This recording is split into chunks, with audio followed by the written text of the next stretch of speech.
So how to move to Mexico? So if you want to move to Mexico, you will have a few choices. You can go there as just a tourist. That's what we did. We we have land there. We have a tiny house built on the land. But when we go there, we're still just tourists on a touristic visa. I mean, in Mexico, as Canadian, we get 180 days stamped on our passport when we go in. If we get out and come back in, let's say we go to Belize and come back, it's another 180 days.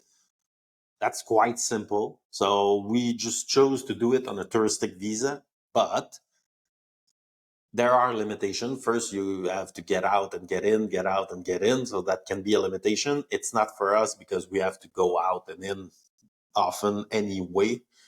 But let's say you want to stay more than 180 days or you want to create ties in Mexico, then you have a few options.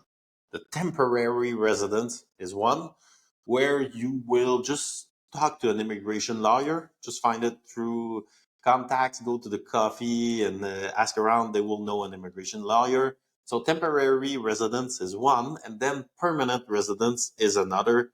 And through permanent residence, you could theoretically at one point get your citizenship. Let's not go there too quickly. The difference between the temporary resident and the permanent resident is, I think, the tax residency. So a residency and the tax residency are two different things. A residency will just give you the option to live somewhere without going away, or there's no real question asked when you enter the country. A tax residency will mean that you pay taxes there. For Mexico, that is, for example, if you spend more than 6 months inside the country and you are not a tax resident of somewhere else.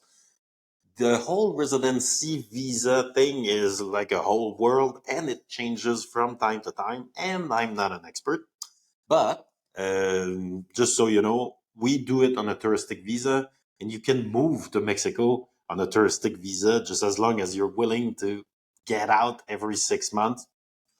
It's not that complicated, especially if you're Canadian and American. I don't know what Europeans or the rest of the world get in terms of days stamped on their passport when they go to Mexico. But I do know that for the temporary residents, it's easy enough if you have some money or like for us, let's say we have tiny house, we have property there. So it wouldn't be that complicated to get the temporary residence, which we will probably do at some point. But for now, not really.